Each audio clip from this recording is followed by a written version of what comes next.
बोला आचार्य भगवान 108 श्री विद्यासागर जी महामुनिराज की जय जय जय।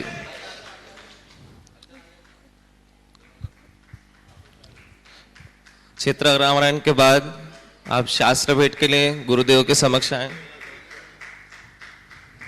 आशीष जी असित जी से निवेदन है दीप प्रज्वलन करें।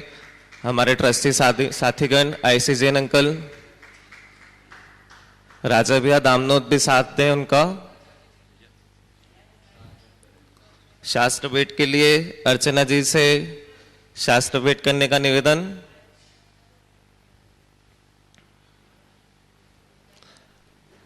जिनवाणी जगमैया को सर पे बिठाते हुए गुरुदेव के समीप आ जाए। जिनवाणी जगमैया जन्म दुख मेट लो। चलिए, जैसा कि आप सबको विदित है, गुरुवर के आह्वान से बाढ़ पीड़ित सहायता हेतु यहाँ पर निरंतर नाम आ रहे हैं। पाद प्रक्षालन के लिए आज के पुण्यार्जक जन गुरुदेव के समीप जाएं, पाद प्रक्षालन करें। जब तक मैं बाढ़ पीड़ित सहायताओं की राशि बता दूं, 51,000 रुपये दान दिए हैं श्री विजय कुमार जी, मीना देवी जी बजाज जयपुर से। आप करतल ध्वनि से इनका अभिवादन करते रहे। 21,000 रुपये राशि वाले दानदाता श्रीमती राम प्यारी जी जैन जबलपुर, श्री दिनेश कुमार जी सेठी नई दिल्ली। 15,000 रुपये दानदाता वाली राशि श्री सकल जैन समाज पटना बुजुर्ग, श्रीमती रेखा जी सुनील जी जैन गुरुग्राम। 5100 रुपये राशि वाले दानदाता श्री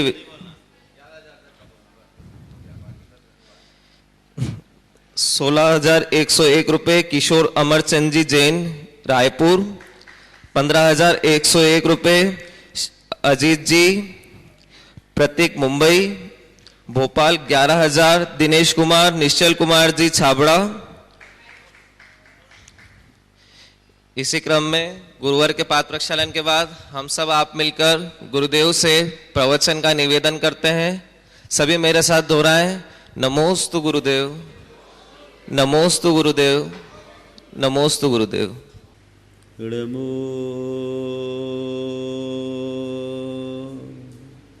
अरिहन्ताणं,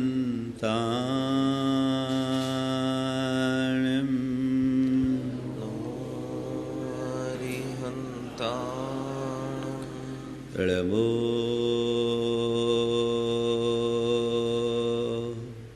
सिद्धाणं, नमो सिद्धाणं, नमो आयर्याणं, नमो आयर्याणं, नमो उवध्यायाणं, नमो अज्जायाणं, नमो लोये सवशाहुनं, नमो लोये सवसाहुनं, एषो पञ्चेन मुयारो एषो पञ्चनमो यारो सवपावपणाशिनो समपावपणासनो मङ्गलालं च सवेशिं मङ्गलानं च सवेसि पढमं होयि मङ्गलम्। परमं होय मङ्गलम्। जय बोलो देवादिदेव 1008 श्री भगवान महावीर स्वामी की जय जय जय, अहिंसा परमो धर्म की जय जय जय। परम पूज आचार्य गुरुवर श्री विद्यासागर जी महाराज की, परम पूज्य मुनि श्री प्रमाण सागर जी महाराज की जय जय जय जय। मनुष्य के सामने कई बार भय प्रद स्थितियां निर्मित होती है। भय एक प्रकार का नकारात्मक संवेग है जो भयोत्पादक वास्तविक और काल्पनिक स्थितियों के निर्मित होने पर प्रकट होता है। जब भी मनुष्य के मन में किसी प्रकार का भय समाता है तो उस भय से उसके अंदर एक अलग प्रकार का प्रकंपन होता है। उस प्रकंपन के परिणाम स्वरूप हमारे शरीर में अनेक प्रकार के नकारात्मक रसायनों का स्राव होना शुरू हो जाता है और वह स्राव हमारे तन को, हमारे मन को बुरी तरह प्रभावित करता है। उससे हमारी स्थितियां गंभीर बन जाती हैं। आचार्य मानतु कहते हैं कि प्रभु समस्याएं सबके सामने आती हैं। जो शक्तिमान होते हैं वो शक्ति से समस्याओं का हल ढूंढते हैं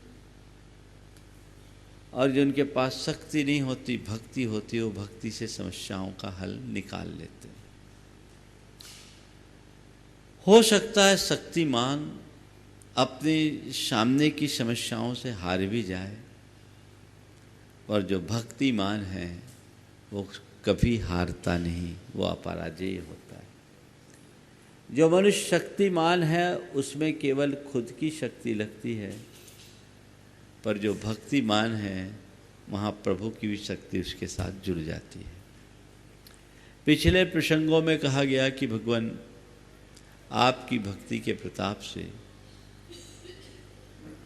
काम और मान का प्रतीक हाथी शांत हो जाता है, क्रूरता का प्रतीक शेर शांत हो जाता है, कषाय की अग्नि की ज्वाला शांत हो जाती है, क्रोध रूप लोभ रूप सांप निश्चेष्ट हो जाता है। और फिर कहा गया आपके सामने आपके नाम स्मरण से कैसा भी भयावह युद्ध हो, संग्राम हो, उस संग्राम में भी कोई विचलित नहीं होता। अब कह रहे हैं भगवान आपका नाम आश्रय लेने से कैसा भी भयानक समुद्र हो जिसमें बड़वानल लगे हों, ऐसी लहरें उत्पन्न हो रही हो मानो सुनामी आ रही हो, उस समुद्र को भी आपका भक्त बहुत आसानी से पार कर लेता है। पहले छंद लें। आज भक्तांबर के समापन का दिन है। 5 छंद है और आज मैं इन अंतिम 5 छंदों के साथ इसे पूरा करूँगा मूल मूल अर्थों को लेते हुए। अम्भो निधो क्षुभित भीषण नक्र चक्र,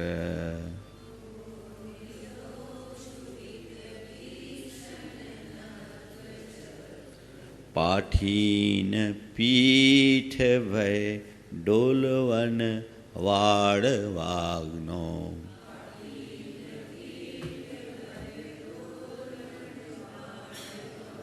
रंग तरंग शिखर स्थित यान पात्रा,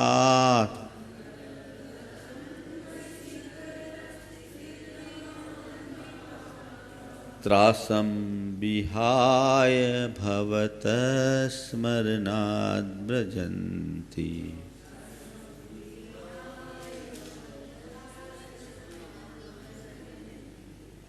हे भगवान, भवता स्मरणात्, आपके नाम स्मरण से, अम्भो निधो,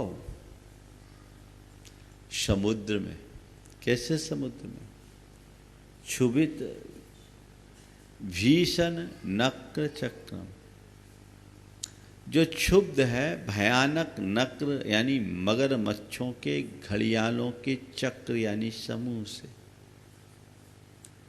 पाठीन पीठ भयद उलवन वाड़ वाग्नो, उलवन वाड़ वाग्नो जिसमें तीव्र बड़वाग्नि जल रही है।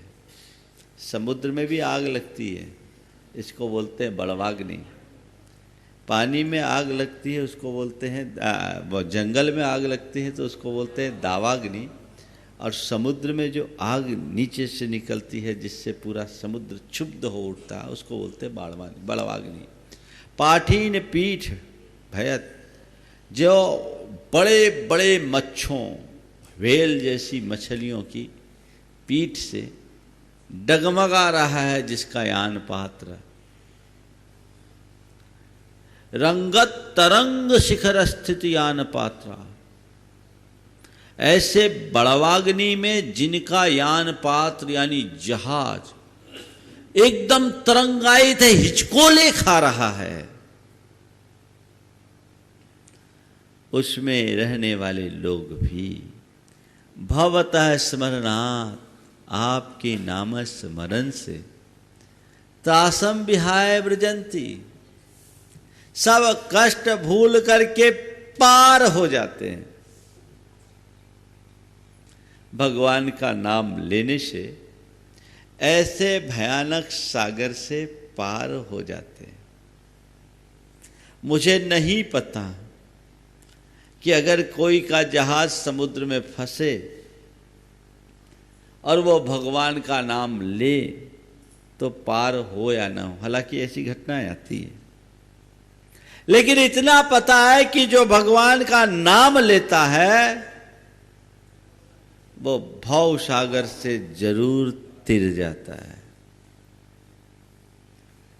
इस छंद का एक आध्यात्मिक अर्थ मैं लूं उससे पहले दो घटनाएं जरूर सुनाऊंगा। बहुत पुराने जमाने की बात है, ताम्रलिप्ति नाम था, उस समय कोलकाता का था, अंग्रेजों ने उसे कोलकाता दिया। ताम्रलिप्त भारत का एक बड़ा सुप्रसिद्ध बंदरगाह था, ताम्रलिप्त नाम था। एक व्यापारी भारत से श्रीलंका जा रहा था, रास्ते में उनका जहाज भंवर में फंस गया। देववाणी हुई बलि दो नहीं तो सब डूब जाएंगे। वो जो श्रावक थे, सेठ थे, जो उस जहाज को लेकर जा रहे थे, बोले मेरा सब डूब जाए स्वीकार है पर मैं बलि नहीं दूंगा। मैं जिन धर्मानुयायी हूं, मैं सम्यक दृष्टि हूं, मैं अहिंसा का अनुयायी हूं, मैं ऐसा कर ही नहीं सकता। कहते देवी ने प्रकट होकर के कहा कि तुम्हें बलि देना पड़ेगा नहीं तो मैं सर्वनाश कर लूंगी। सेठ ने कहा ठीक है, तेरे को जो करना कर ले, तू अगर नाश करेगी तो मेरे एक भाव का नाश करेगी, मैं बलि दूंगा तो मेरा भाव विनष्ट होगा, वो काम मैं नहीं कर सकता। और उन्होंने कुछ नहीं सोचा, इसे एक आकस्मिक उपसर्ग माना और भक्तामर पढ़ना शुरू कर दिया। वे नियमित भक्तामर के अभ्यासी थे। भक्तामर पढ़ना शुरू किया और भक्तामर का पाठ होते ही देवी के हाथ पांव ढीले हो गए, ऐसा कहते हैं। देवी ने प्रकट होकर के सेठ से क्षमा मांगी और कहा मुझे माफ करना, आपके पास तो मुझसे भी बड़ी शक्तियां हैं, मैंने ये जो कार्य किया आपको कष्ट हुआ, उसके लिए मैं आपसे क्षमा मांगती हूं, पर मैं तुम्हारी इस भक्ति से बड़ी प्रसन्न हूं, मुझसे कोई वरदान मांग लो। सेठ ने कहा मुझे कुछ चाहिए ही नहीं, मुझे कुछ चाहिए ही नहीं। तो देवी ने कहा नहीं, वरदान तो मांगना पड़ेगा, वरदान तो मांगना पड़ेगा, मैं दूंगी। जब बहुत आग्रह किया तो सेठ ने कहा ठीक है, तुझे वरदान देना तो एक काम कर। क्या? बोले तू आज से बलि लेना बंद कर दे।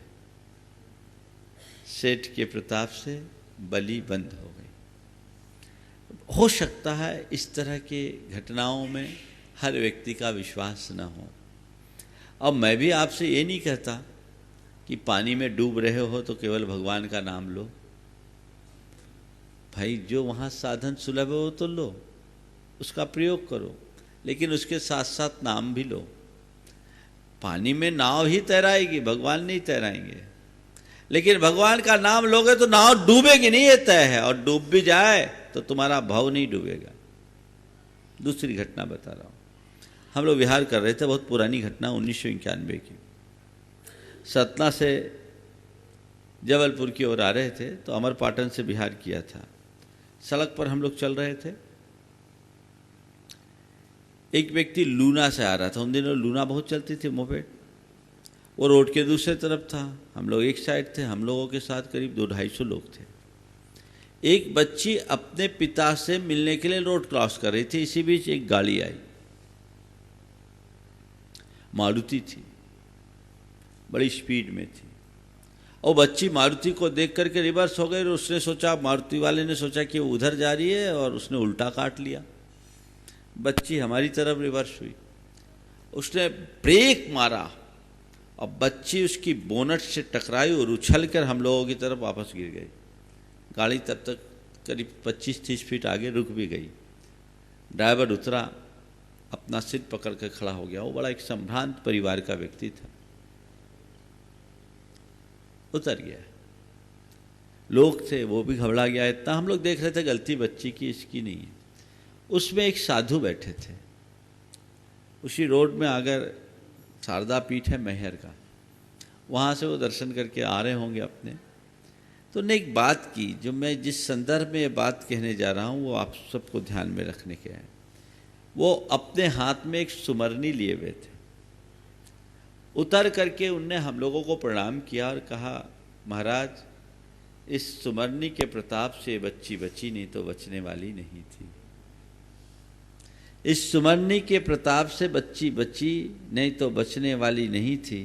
महाराज, मेरा नियम है, जब मैं यात्रा करता हूँ, जब तक गाड़ी चलती है, केवल सुमरनी चलाता हूँ, अपने इष्ट का नाम लेता हूँ। मैं आज आप लोगों को सलाह देता हूँ, आज कोई भी यात्रा निरापद नहीं है। चाहे तुम कार से चलो, चाहे बस से चलो, चाहे ट्रेन से चलो, चाहे प्लेन से चलो, यात्रा निरापद नहीं है। चलना तो है, मैं कहूँ चलो मत, तो वो तो प्रैक्टिकल नहीं है। तो क्या करो? माला हाथ में लो, जितने देर गाड़ी चले, जितनी देर चले, उतनी देर इधर उधर की दुनियादारी की बात करने की जगह भगवान का नाम ले लो। 99% एक्सीडेंट नहीं होगा, और 1% होगा भी तो सही जगह पहुंचाएगा। ये प्रयोग कर सकते हो ना? उतना संयम महाराज कहाँ? यहाँ तो गाड़ी में बैठते ही और दुनिया की बातें शुरू कर देते हैं। ये कह रहे मेरे साथ हुआ। तो मैं एक सलाह देता हूं, जब गाड़ी रुके तो बात करेंगे, गाड़ी चले तो मौन रखेंगे, आप बच सकते हैं। बंधुओं, ये सागर से पार होने की बात है, पर मैं इस छंद में एक दूसरे सागर का दर्शन कर रहा हूं। वो सागर क्या है? अंभो निधो, ये भव सागर है। इस भव सागर में इस संसारी प्राणी का यान पात्र चल रहा है, इस देह के माध्यम से, और रहने वाला आत्मा है। हमारा ये शरीर यान पात्र है, और इसमें रहने वाला जीव आत्मा है। इसके अंदर संकल्प और विकल्प के मगरमच्छ और मछलियां उत्पात मचा रही है, और कषाय अग्नि का बड़वालन उत्पन्न हो रहा है। इससे हमारा यह जीवन का जहाज एकदम हिचकोले खा रहा है, लहरा रहा है।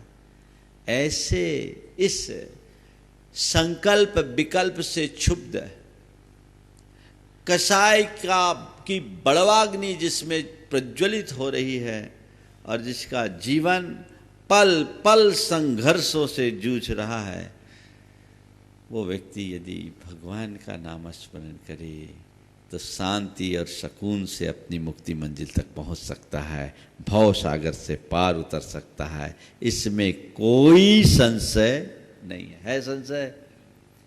तो भैया सागर तो न तुम्हें आज तैरना है, न ऐसी कोई समस्या है, पर भव सागर से पार उतरने के लिए तो यही एक रास्ता है, और कोई दूसरा रास्ता नहीं है।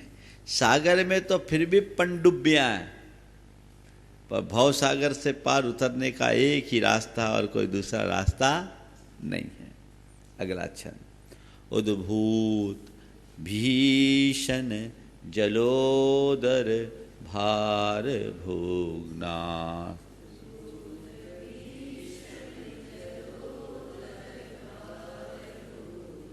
शोचाम दशामुपगताश्च्युत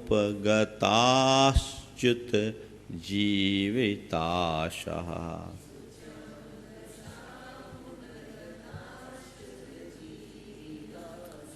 तत्पाद पंकज रज मृतदिग्ध देहा।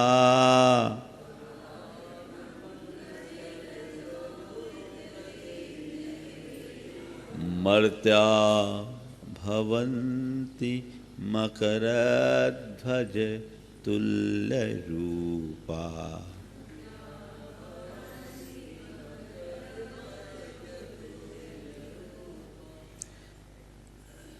एक बीमारी होती है जलोदर, बड़ी भयानक बीमारी। एक समय था जिस उसका प्रकोप चलता था, उसमें पेट में पानी भर जाता है और बहुत मुश्किल, आज एक प्रकार का सिंड्रोम है। आजकल तो फिर भी इसकी चिकित्सा है, लेकिन एक ज़माने में बड़ा असाध्य रोग था। तो कह रहे भगवान, उद्भूत भीषण जलोदर भार भुगना, उत्पन्न हो गए हैं भयानक जलोदर रोग से, के भार को जो भोग रहे हैं, यानी जो व्यक्ति जलोदर जैसे जानलेवा रोग को भोग रहा है। शोचाम दशा मुपगताश्च्युत जीवितासा। च्युत जीविताशा, जिनके जीने की आशा जिनने जीने की आशा छोड़ दी है। और जो सोचाम दशा मुपगता, जो सोचनीय दशा को प्राप्त हो गए। तद पाद पंकज रजो मृत दिग्ध देहा। आपके चरण कमल के रज से जिसने अपने शरीर को दिग्ध यानी सिंचित कर लिया है, ऐसा मर्त मनुष्य मकरध्वज तुल्य रूपा भवंती, मकरध्वज के यानी कामदेव के समान हो जाते हैं। छंद का सीधा सीधा अर्थ है कि भगवान आपके नाम लेने से असाध्य रोग भी दूर हो जाता है। आप जलोदर को उपलक्षण लो, लेकिन गंभीर से गंभीर बीमारियां आपके नाम से दूर हो जाती है।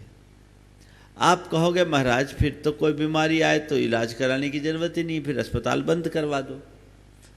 आज के युग में महाराज ये सारा उपदेश आप लोगों के मुख से अच्छा नहीं लगता। आपको तो ये कहना चाहिए कि मेडिकल एड जो है वो हमें लेना चाहिए, क्योंकि जो काम चिकित्सा का है वो चिकित्सा ही करेंगे। मैं आपकी बात में अपनी सहमति देता हूँ कि मेडिकल का काम मेडिकल करता है, चिकित्सा का काम चिकित्सा से होता है, लेकिन भगवान का नाम स्मरण भी एक प्रकार की चिकित्सा है। और बहुत सारी बीमारियों में हम भगवान के नाम के बल पर नियंत्रण पा सकते हैं, स्वास्थ्य लाभ, आरोग्य लाभ ले सकते हैं। मैंने अपने शुरुआती भक्तामर के व्याख्यानों में कहा था कि आज अमेरिका में कितना रिसर्च हो रहा है और प्रार्थना के बल पर इलाज हो रहा है। अमेरिका के 125 मेडिकल कॉलेजों में 85 के पाठ्यक्रम में प्रार्थना जोड़ा गया है। डॉक्टर प्रिस्क्रिप्शन में लिख रहे हैं, इसके पीछे वजह क्या है? थोड़ा सा इसके विज्ञान पर हम चर्चा करें। जब हम कोई मंत्र जाप करते हैं, स्तोत्र पाठ करते हैं, भक्तामर जैसे स्तोत्र को पढ़ते हैं, तो उससे हमारे चेतना में एक विशेष प्रकार का प्रकंपन उत्पन्न होता है।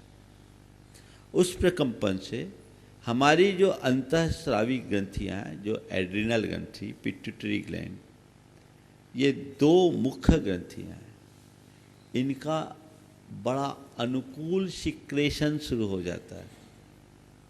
ऐसे रसायन प्रकट होने लगते हैं जो काफ़ी हद तक हमारे रोग प्रतिरोधी क्षमता को मजबूत बनाते हैं और उससे हमारा स्वास्थ्य लाभ होता है। आज एक्यूप्रेशर वाले क्या करते हैं, एक्यूपंक्चर वाले क्या करते हैं, हमारे शरीर में लगभग बहुत सारे पॉइंट्स हैं जिसमें 150 मुख्य पॉइंट्स हैं, उनको दबाते हैं और उससे हमारे शरीर के रसायनों को परिवर्तित करते हैं। तो ये प्रकंपन हमारे चिंतन, ध्यान, प्रार्थना से हो सकता है और उससे बदलाव होता है। लेकिन बीमारी तेज हो या कर्म का उदय तीव्र हो तो कोई निमित्त काम नहीं करता। इसलिए क्या करें, हमारी संस्कृति में दो बातें कही गई है, दवा भी लो और दुआ भी लो। दवा हो और दुआ हो। दवा तन पर असर करती है, दुआ मन को प्रभावित करती है। और तन की बीमारी के 100 इलाज है, मन की बीमारी का कोई इलाज नहीं। कितनी भी अच्छी चिकित्सा आपकी हो, अगर मन चिकित्सा को पूरी तरह स्वीकार नहीं कर पा रहा है तो आपको आरोग्य लाभ नहीं मिलने वाला। तो तन को की चिकित्सा के साथ साथ मन को बांधने के लिए ये एक सशक्त माध्यम है। जब आप मन में इष्ट स्मरण करते हैं, प्रभु का नाम लेते हैं, तो उससे आपके अंदर पॉजिटिव वेव्स प्रकट होते हैं और वह सकारात्मकता आपके जीवन की दिशा को सुनिश्चित करती है। उससे जीवन नियंत्रित होता है और हम बहुत कुछ हद तक अपनी बीमारियों से मुक्ति प्राप्त कर सकते हैं। इसलिए जब कभी ऐसी स्थितियां आए, हम इलाज भी कराएं तो हम अपनी आंतरिक चिकित्सा भी करें। बहुत लाभ होता है, बहुतों को लाभ हुआ है। हारना नहीं चाहिए, क्योंकि हमारे पास दो ही साधन है, एक तो दवा का है, एक दुआ का है। दवा देने वाले दवा दें, दुआ करने वाले हम दुआ करेंगे। कर्म शास्त्रीय दृष्टि से जब हम इस विषय पर विचार करते हैं तो एक बात प्रकट होती है। जब हमारे तीव्र अशांता का उदय चल रहा हो, उस घड़ी में हमने अपने मन को शांत कर लिया तो उस अशांता का प्रकोप शांत हो जाता है। और विशुद्धि के प्रबलता से कई बार ऐसा भी होता है कि अशांता साता में परिवर्तित हो जाती है। इसके विरुद्ध शांता का उदय चल रहा हो और हमने अपने मन को संक्लिष्ट कर लिया, अशांत कर लिया, तो बहुत संभव है हमारी अशांता का पाक कमजोर हो जाए और कभी कभी साता अशांता में बदल जाती। तो क्या खेल हुआ? शास्त्रीय भाषा में इसे कहते संक्लेश और विशुद्धि। अगर आपने अपने मन में चिंता और तनाव उत्पन्न किया तो एक प्रकार का संक्लेश है। इससे बीमारी 3 दिन में ठीक होने वाली हो तो 30 दिन खा लेगी। और अगर आपने अपने अंदर सहजता रखी, विशुद्धि रखी, तो जो 30 दिन में ठीक होने वाला काम है वो 3 दिन में रिकवरी दे देगा। तो हमें अपने मन को शांत रखना चाहिए। भगवान की भक्ति से बीमारी दूर हो ना हो, पर बीमारी से लड़ने की ताकत जरूर आ जाती है। तो हमें वो ताकत अपने भीतर विकसित करना चाहिए। और ये जो बीमारियां हैं, अगर रोगादिक दूर होते हैं, बहुत सारी बीमारियां ठीक हो जाती है। मैंने नमोकार मंत्र के लेखन का प्रयोग अनेक लोगों से कराया। 4th स्टेज तक के कैंसर से लोगों ने मुक्ति पाई। इसमें मेरा कोई चमत्कार नहीं, कोई चमत्कार जैसी बात नहीं है। ये कारण कार्य का संबंध है। हमने वैसा वाइब्रेशन दिया, हमारे शरीर में वैसे रसायनों का परिवर्तन हुआ और उससे हमारे कर्मों के रसायन बदल गए, हमारे शरीर की अनुकूलता आ गई। तो हमारे हाथ में जो है वो हमें लेना चाहिए, उसके अनुकूल चिकित्सा करनी चाहिए, अंत तक नहीं हारना चाहिए। हाँ, एक बात ये भी नहीं भूलना चाहिए कि मणिमंत्र तंत्र बहु होई, मरते न बचावे कोई। इस छंद में आचार्य महोदय ने दो विशिष्ट शब्दों का प्रयोग किया है, सोचाम दशाम उपगता और दूसरा च्युत जीवितासा। सोचाम दशाम उपगता यानी जो सोचनीय दशा को प्राप्त हो गए, यानी जिनके अंदर तीव्र एंजाइटी है, जो चिंता में फंसे हुए हैं, चिंता के चक्रव्यूह में बुरी तरह उलझ गए हैं, उनके लिए कहते हैं भगवान जो आपको अपना लेगा वो कभी सोचाम दशाम उपगता नहीं रहेगा, उसकी चिंता पल में दूर हो जाएगी। प्रभु को भजो, भगवान को भजो, भक्तामर पढ़ो, नमोकार जपो, सारी चिंता पल में दूर हो जाएगी। और भैया किसी समस्या का निदान चिंता से होगा या चेष्टा से? हाँ, तुम लोग क्या करते हो, चेष्टा की चिंता? चेष्टा कम, चिंता ज्यादा। भगवान को हृदय में बसा लो, तुम्हारे हृदय में चेष्टा करने की ताकत आएगी, चिंता दूर भाग जाएगी। तो चिंता मुक्त होने के लिए आध्यात्मिक रास्ता अपनाओ, जाप, ध्यान, सत्संग, ये सब हमारी चिंताओं के मुक्ति का आधार है। दवाइयों से चिंता मुक्त होना मुश्किल है, लेकिन अगर हमने ऐसी चीजों का आलम्बन ले लिया, सारी चिंता खत्म। च्युत जीवितासा, जिनने जीने की इच्छा छोड़ दी, जिनकी जीने की आशा कम है, वो तो हमने अर्थ लगा लिया, लेकिन जिनकी जिजीविषा मंद पड़ गई, जो डीप डिप्रेशन में है, जिनकी इच्छा आत्महत्या करने की बन गई है, जो हर पल सुसाइड की बात सोचते हैं, जिनने जीने की आशा छोड़ दी, अगर हृदय में भगवान को बसा लेगा, पल में तर जाएगा, उसमें कोई संशय नहीं है। तो डिप्रेशन और एंजाइटी के जो भी शिकार है, भक्तांबर पढ़ो, और पूरा भक्तांबर नहीं पढ़ पाओ तो यही छंद पढ़ो, 100% आराम मिलेगा। आप प्रयोग कीजिए। मैंने बहुतों को डिप्रेशन से बाहर करने का रास्ता बताया और वो बाहर हुए, अच्छे बहुत गहराई से डिप्रेशन में डूबे हुए लोग।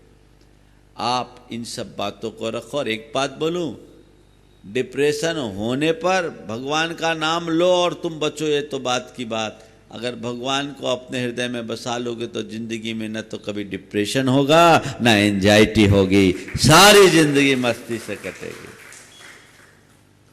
मन की बड़ी विचित्र दशा होती है। एक बार एक आदमी, होली का समय निकट था, सुबह अंधेरे में शौच गया जंगल में, हाथ धोकर के बाहर आया, शौच धोने के बाद देखा तो उसे हाथ में खून सा दिखाई पड़ा। रात सोने तक अच्छा था, जब तक शौच गया तब तक अच्छा था, जब खून दिखा बड़ा घबराया, खून कहाँ से आ गया? शौच की जगह में देखा, वहां भी लाल लाल खून खून खून। इसे देखते ही अंदर से कांप गया, अरे क्या हो गया? मुझे आज ब्लीडिंग हो गई, ओवर ब्लीडिंग हो गई, मेरे पेट में, मेरे आंतों में कुछ हो गया हो। लसता पड़ गया, अपने खाट में जाकर गिर गया। इसी बीच उसके 8 साल का पोता कुछ खोजता हुआ आया, उसके खाट के नीचे देखा और कहता, दादा मेरा लोटा कौन ले गया?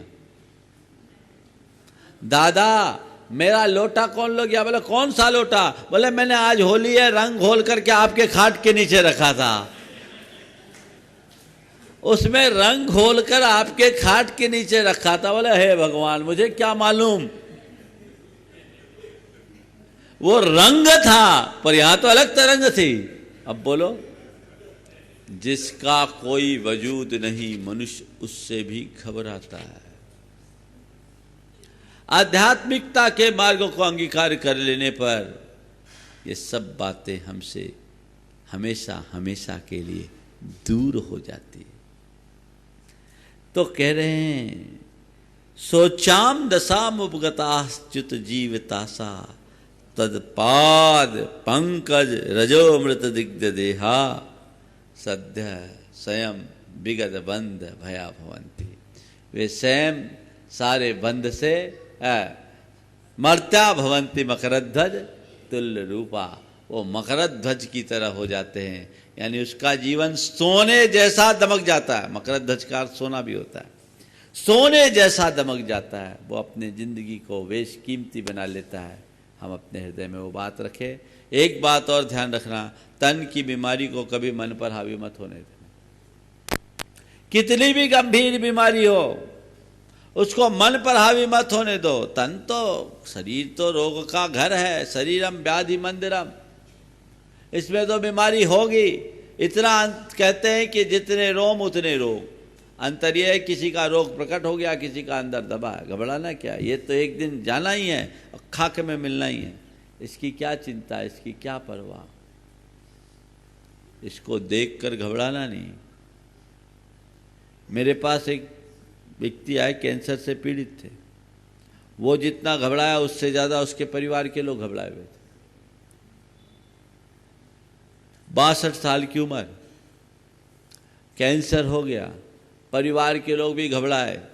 अब परिवार के लोग घबराए, थोड़ा बहुत इफेक्ट तो होगा ही। मेरे पास आया, मैंने संबोधा, बोले ठीक है इलाज कराओ। बोले ठीक है, अभी महाराज जी हमारा कीमो चल रहा है, रेडिएशन होगा, उसके बाद डॉक्टरों ने कहा है कि ठीक हो जाएंगे। मैंने एक ही वाक्य बोला, बोला भाई घबराना नहीं है, एक चीज़ का श्रद्धान रखो, जब तक तुम्हारी आयु है तुम्हें कोई हिला नहीं सकता, और आयु पूरी होने पर कोई जिला नहीं सकता। बस इस बात को गांठ में बांधो। मैंने परिवार के लोगों को भी बोला, तुम लोग अपने लिए रो रहे हो, इसके लिए नहीं रो रहे हो। इनको हो गया तो मेरा क्या होगा। अभी ये क्षण अपने लिए रोने का नहीं है, तुम्हें ये सोचना चाहिए कि हम इनकी चिकित्सा करें। डॉक्टर जब तक आशा दे तब तक डॉक्टर की चिकित्सा करें, और डॉक्टर जब हाथ खड़े कर ले तो हम इनकी आत्मा की चिकित्सा करें। यह भवोद्धार का रास्ता तो अपना अपना है, अपना कल्याण करें, हमें इनकी चिंता करनी चाहिए। ये आदमी ने 62 वर्ष में हमारे लिए बहुत कुछ दिया है, आज इसके साथ विपत्ति आई है, तो हमें इनको इस तरीके से मोटिवेट करना चाहिए कि आप इस दुनिया से जाएं तो हंसते खुश से खेलते जाए, नाचते गाते जाए, भगवान को सुमरते हुए जाए, रोते धोते न जाए। इस जीवन को आपने अच्छे से पूरा किया, अगला जीवन भी आपका अच्छा बने, ये मनोभाव होना चाहिए। जिसके हृदय में आध्यात्मिक भावना होती है, जो अपनी आत्मा के स्वरूप को समझते हैं, वे कभी इन सब बातों से विचलित नहीं होते, और जो आत्मज्ञान से शून्य होते हैं, जीवन की वास्तविकता से अनभिज्ञ होते हैं, वे कदम कदम पर रोते रहते हैं। सार क्या निकलता है? एक बात गांठ में बांध के रखो, जिनके साथ भी इस तरह की स्थिति आती है, संयोग मेरे हाथ में नहीं है, मेरा ये बहिर्जीवन संयोगों से नियंत्रित है। तो जो मेरे हाथ में नहीं है उसको लेकर मैं व्याकुल चित्त क्यों हूं? अनुकूल हो तो, प्रतिकूल हो तो, स्वीकार करने में ही सार है।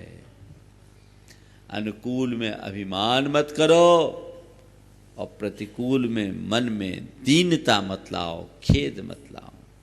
ये बात यदि हमने आत्मसात कर ली तो फिर हमारे जीवन में किसी प्रकार की कोई कठिनाई कभी आ ही नहीं सकती। चले आगे। आपाद कंठ मुरु श्रृंखल वेष्टितांगा,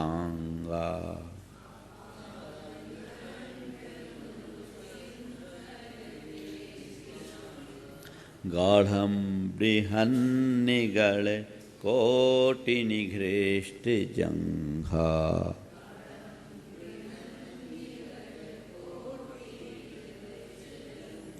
तन्नाम मंत्र मनीषम मनुजा स्मरन्तः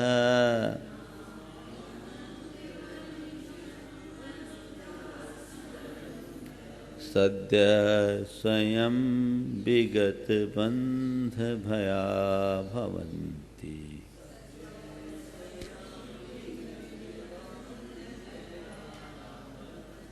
भगवान, आपका नाम लेने वाले सारे बंधनों से मुक्त हो जाते हैं। कैसा बंधन? आपाद कंठ मुरु श्रृंखल वेष्टितांगा, जिसका अंग, जिसका शरीर आपाद कंठ, पांव से कंठ तक, उरु श्रृंखल, कंठ हृदय सबसे सांखलों से बांधा हुआ है। कैसे? गाढ़म बृहन निगल कोटि निघृष्ट जंगा। किस तरह के सांकल? जो बड़े सघन हों, घने हों, मजबूत हों, और जिनके घर्षण से शरीर छिल गया है। निकृष्ट जंघा, जंघाएं छील गई है। ऐसे सघन बंधन में बंधे हुए मनुष्य भी तन्नाम मंत्र मनीषम मनुजा स्मरंत, ये मनुजा तन अनिशम तन्नाम मंत्र स्मरंत। जो मनुष्य आपके नाम मंत्र का स्मरण करते हैं, सद्य स्वयं विगत बंध भया भवंती। वे सद्य यानी शीघ्र, तत्क्षण तत्काल स्वयं ही सारे बंधन से रहित हो जाते हैं, बंधन के भय से मुक्त हो जाते हैं। हम सबको पता है कि आचार्य मानतुंग को 48 तालों में बंद कर दिया गया था, सांकलें बांध दी गई, और भक्तामर स्तोत्र के पढ़ने से वो उनके सारे बंधन टूट गए। आचार्य मानतुंग इसी बात को अंत तक दोहरा रहे हैं। हम अगर आपके नाम स्मरण को करेंगे तो सारे बंधन टूट जाएंगे। मैंने शुरुआत में बात कही थी, ये बात असंभव नहीं, क्योंकि ध्वनि की तरंगों में बहुत बड़ी ताकत होती है। ध्वनि की तरंगे आगे बढ़ते हुए जब 18,000 साइकिल को पार कर देती है, तो 18,000 साइकिल पार करने पर अश्राव्य हो जाती है, उसे पराध्वनि कहते हैं। वो इतनी सघन होती है कि उससे हीरे जैसे सघन वस्तु में भी छेद किया जा सकता है।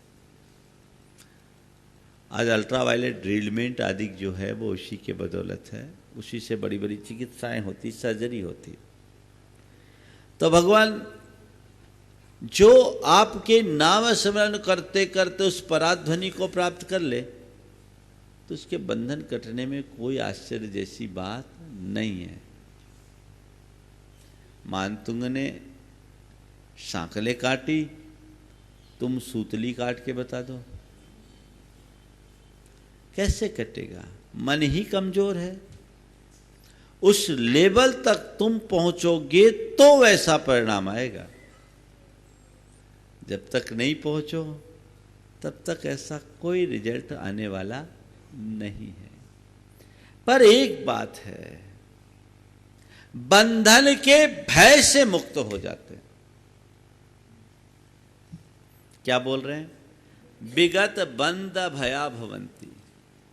हमारी आत्मा और कर्मों का जो बंधन है, ऐसे ही आपाद कंठ मुर श्रृंखल वेष्टितांगा, हमारे आत्मा के एक एक प्रदेश अनंत अनंत कर्म परमाणुओं से बंधा।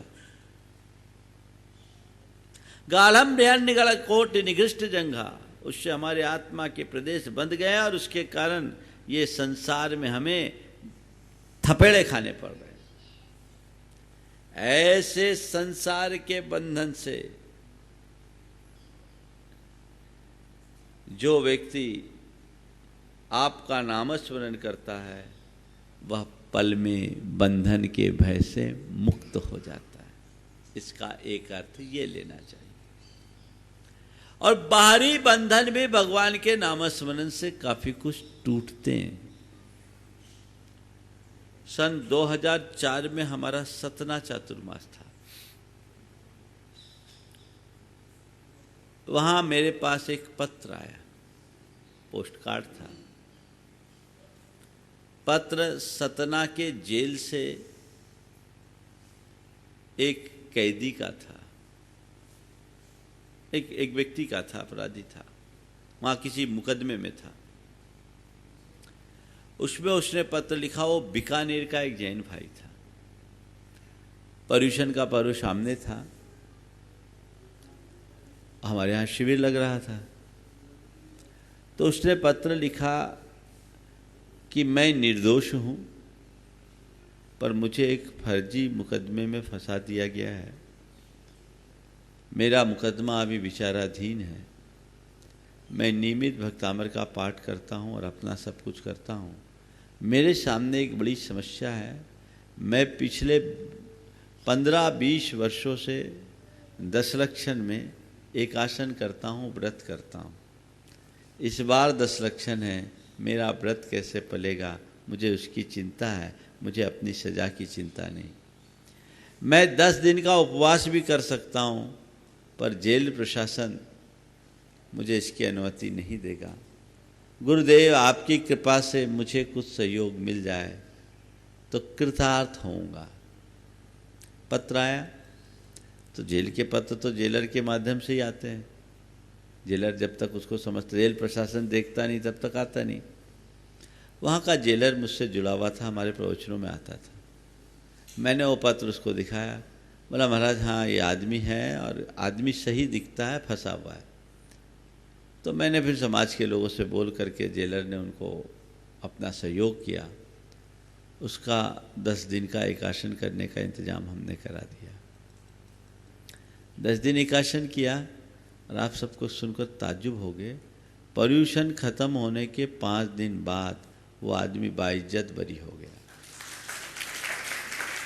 वो आया मेरे पास, बोला महाराज इन दिनों मैंने केवल भक्तामर का पाठ किया, केवल भक्तामर का पाठ किया। इतनी बड़ी ताकत है, अपने अंदर लाओ तो सही, पर तुम लोगों की श्रद्धा ही कमजोर है। किसी से बोलो नामकार जपो, बोले वो तो जपते ही हैं। भक्तामर पढ़ो, वो तो करते ही हैं। कुछ और बताओ। और क्या बताएं, अमोघ अस्त्र है तुम्हारे पास, इसके अलावा होगा तो इसी में होगा, इससे नहीं होगा तो किसी से नहीं होगा। ये उपाय है, करते जाओ करते जाओ करते जाओ करते जाओ, कोई पुण्य जगेगा तुम्हारा और सामने वाले का, तो सब काम ठीक हो सकता है। तो तन्नाम मंत्र मनीषम मनुजा स्मरंत सद्य स्वयं विगत बंध भया भवंती। आगे मत द्वीपेन्द्र मृगराज दवा न लाही,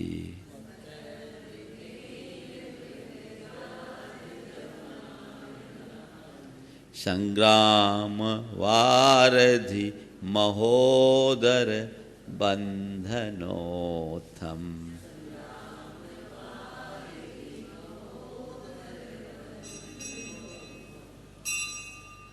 तस्यासु नाशमुपयाति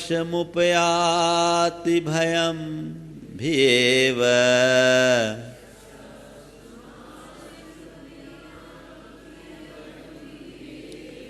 यस्तावकं स्तव मिमं मतिमान धीते।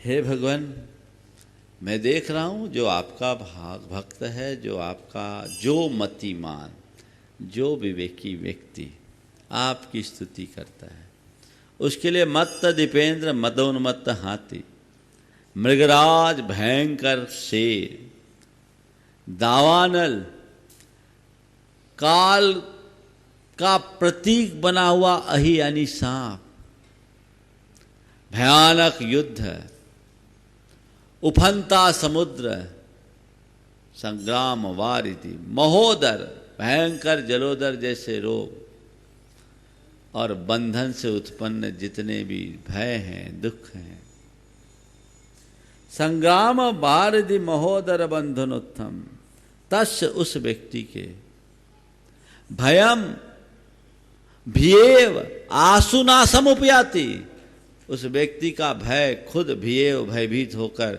नष्ट को प्राप्त हो जाता है, यानी क्षण भर में उसका सारा भय दूर हो जाता है। कौन?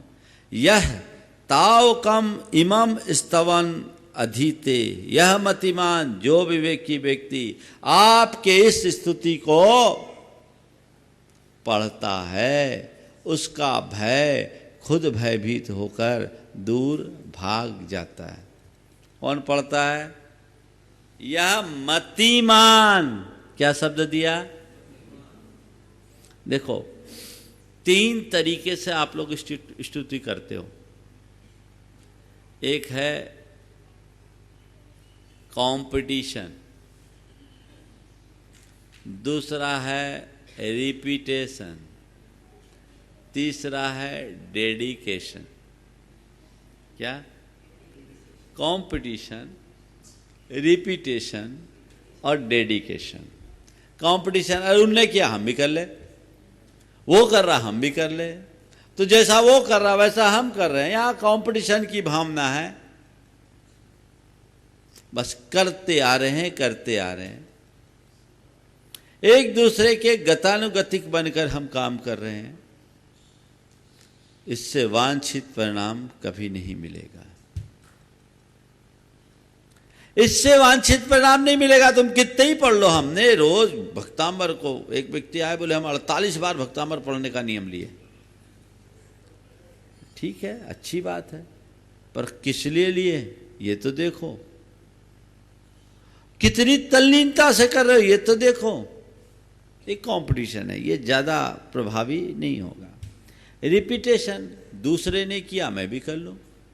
अरे महाराज ने कहा था भक्तांबर का पाठ करने से ये बीमारी दूर हो जाती है, उसने किया उसको ठीक हो गया, उसने किया ठीक हो गया, हम भी आजमा ले। ठीक हो गया तो जय जयकार। नहीं, वहां हमको तो पहले से पता था, ऐसा थोड़ी होता है, तो महाराज लोग अपनी दुकान चलाते हैं। इसमें क्या रखा है? इसमें कुछ नहीं, सब पोल खुल गई तुम्हारी श्रद्धा वहीं खत्म। ये रिपीटेशन है, इससे तुम्हारा बंधन टूटने वाला नहीं है। बंधन कब टूटेगा, दुख कब दूर होगा? जब डेडिकेशन हो, दृढ़ निश्चयी बनकर संकल्प और समर्पण के साथ जब तुम इसका पाठ करोगे तो इसका परिणाम तुम्हारे लिए मिलेगा। अब पढ़ रहे हैं भक्तांबर तो कहीं कर रहे, रोटी बनाते हुए भी पढ़ रहे हैं, घूमते फिरते भी कर रहे हैं, घर का काम करते भी कर रहे, करो, बुरा नहीं है, लेकिन उसका वो इम्पैक्ट नहीं होगा जो समयबद्ध होकर एक स्थान पर पूर्ण श्रद्धा, निष्ठा और समर्पण के साथ पाठ करने में होगा। जब डेडिकेशन से तुम पाठ करोगे ना, तब भगवान का रेडिएशन शुरू हो जाएगा। क्या? यहां डेडिकेशन तो वहां से रेडिएशन सिद्धालय से आएगा। चाहते तो है, अरे भैया अपनी भाव भूमिका तो तैयार करो। अभी तुम्हारी आस्था ही कमजोर, डेडिकेशन ही नहीं, तो डिवोशन भी नहीं होगा। एक जगह पानी नहीं गिर रहा था, लोग बड़े परेशान थे। एक गांव के बाहर एक मंदिर था, मंदिर के पुजारी ने कहा कि हम लोग सब कीर्तन करेंगे, पानी गिरेगा। गांव भर के लोग आ गए, बोले हमें सब पूरी रात कीर्तन करना है, 24 घंटे का कीर्तन करेंगे, दिन रात कीर्तन करेंगे, पानी बरसेगा। सैकड़ों लोग उपस्थित हो गए। जब सब आ गए, पुजारी ने कहा आप लोग क्यों आए? बोले आप ही ने तो बुलाया था। बोले मैंने क्या बोला था? बोला आपने कहा था कि भगवान का कीर्तन करेंगे तो पानी गिरेगा। बोले नहीं, आप लोग लौट जाइए, कुछ नहीं होगा। आप लोग लौट जाइए, कुछ नहीं होगा। बोले फिर जब कुछ नहीं होगा तो आपने बुलाया क्यों? क्या भगवान के कीर्तन का कोई मजा नहीं? बोले नहीं, कुछ नहीं होगा, आप लौट जाइए। बुलाया क्यों? बोले देख लिया, भगवान के कीर्तन का तो फल है, पर तुम जैसे लोगों के कीर्तन का फल नहीं होगा। बोले हम जैसे लोगों का, अभी तो हमने कीर्तन शुरू ही नहीं किया, आपने कीर्तन को टेस्ट कैसे ले लिया, कीर्तन का टेस्ट कैसे ले लिया? बोला भैया ये बताओ तुम में से कितने छाता लेकर आए, कितने कितने रेनकोट लिया, कौन कौन छाता लेकर आया, कौन कौन रेनकोट लेकर आया? एक भी नहीं। बोले पानी कहाँ से गिरेगा, तुम्हारे अंदर विश्वास ही नहीं है। तुम्हारे अंदर विश्वास ही नहीं है। तुम में अगर विश्वास होता तो ये मान करके चलते कि भाई कीर्तन करेंगे तो पानी गिरेगा, घर लौटने में भीग न जाए, छत्ता लेकर के चलो। ये है डेडिकेशन। तुम लोग तो हाँ हो जाए तो ठीक, ना होए तो ठीक। ऐसे डावाडोल लोगों के लिए कोई लाभ नहीं मिलता। आखिरी छंद जिसे पूरा कर रहा हूं, आचार्य मानतुक ने 47 छंद पढ़ने के बाद 47 ताले तोड़ दिए। चमत्कार सबने देख लिया। राजा भोज के दरबार में, समझो मैं एक कल्पना आपके सामने प्रस्तुत कर रहा हूं। राजा भोज के दरबार में बड़े बड़े विद्वान थे, बड़े बड़े ज्ञानी थे, मांत्रिक भी होंगे। मानतुक ने कहा कि ये 47 मैंने तोड़ दिया, 48वां आप तुलवा लो। बिना अस्त्र के, बिना स्पर्श के, बिना आघात के कोई तोड़ के बता दे। एक से एक विद्वान है। 47 मैंने तोड़ा, एक तोड़ दो। अब क्या है राजा के सामने चुनौती। अपने विद्वानों को बोला भैया तोड़ के देखो। अब कोई हिम्मत न करे, कैसे टूटे, क्यों टूटना भी नहीं है और यहां शर्मिंदा भी होना होगा बड़े दरबार में। एक आध दो आगे आए तो उनके करने से कुछ नहीं हुआ। तब आचार्य मानतुक ने अंतिम छंद बोला और ये बंधन टूटा। अर्थ देखिए, स्तोत्र स्रजम तव जिनेन्द्र गुणैर्निबद्धा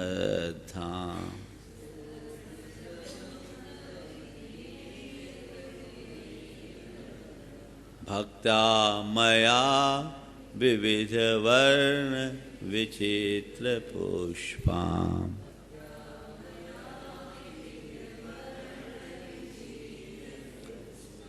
धत्ते जनो यह कंठ गतामजश्रम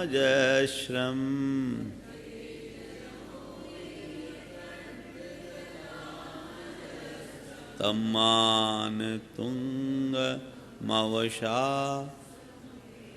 समुपैति लक्ष्मी।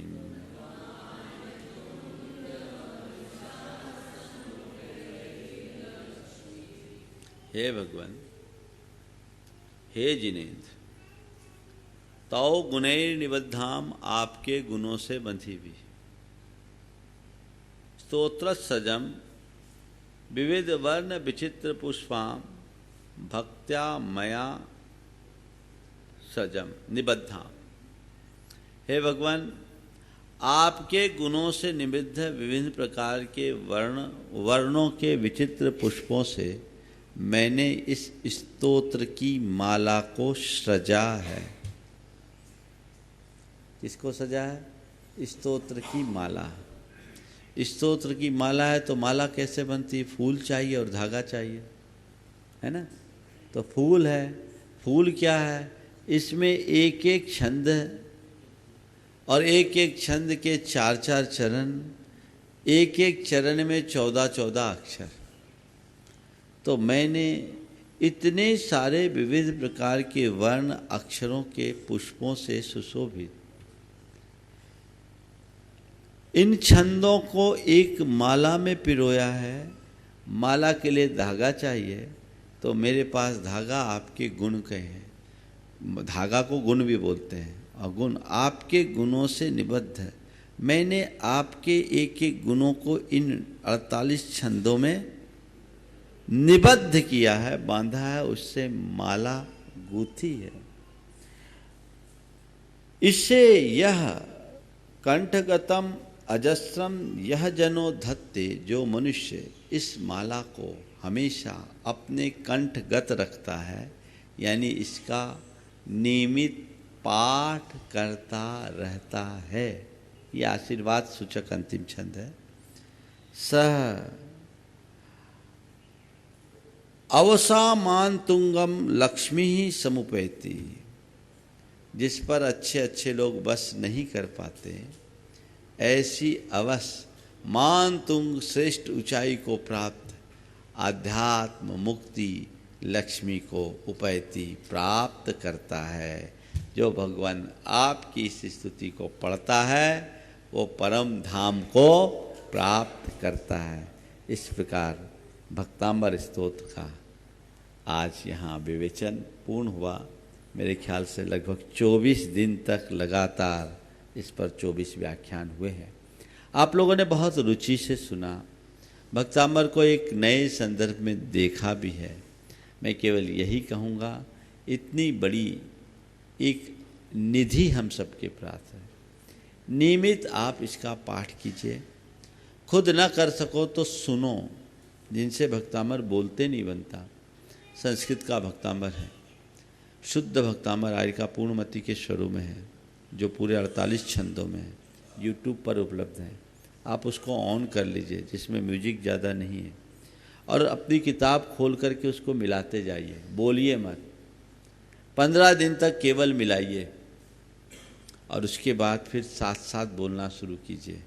आपका उच्चारण भी शुद्ध हो जाएगा और कुछ दिनों में याद भी हो जाएगा, और इस भक्तामर की गहराई में आप डूब सकेंगे। आपके जीवन को एक नई दिशा और दशा प्राप्त होगी। आप नियमित इसका अभ्यास करेंगे, परिणाम आप सबको मिलेगा। आज भक्तामर स्तोत्र मैंने पूर्ण किया। मुझे एक दिन पहले ही करना था, थोड़ा विलम्ब हो गया। कल से, आज से ही 16 कारण लग गया है, कल से लग गया, तो कल रक्षाबंधन था।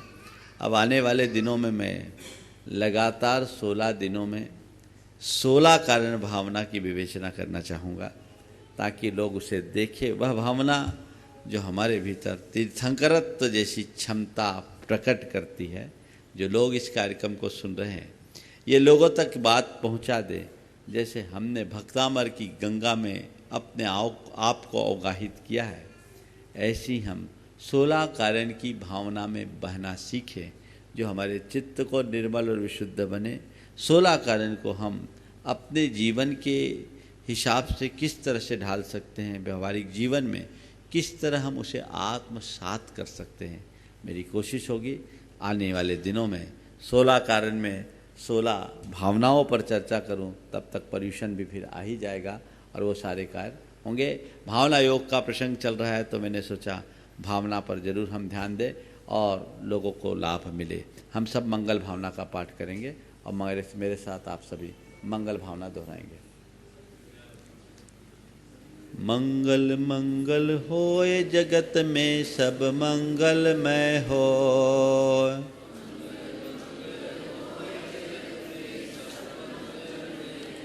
इस धरती के हर प्राणी का मन मंगलमय हो।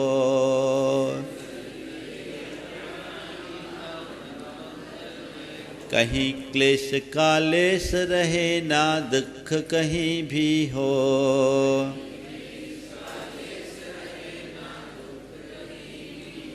मन में चिंता भय न सतावे रोग शोक नहीं हो।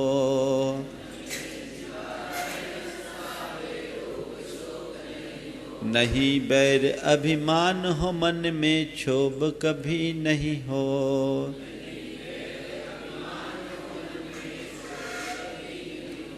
मैत्री प्रेम का भाव रहे नित मन मंगलमय हो।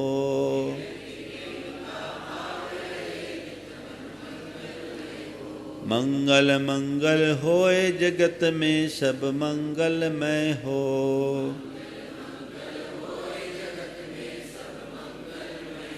इस धरती के हर प्राणी का मन मंगलमय हो।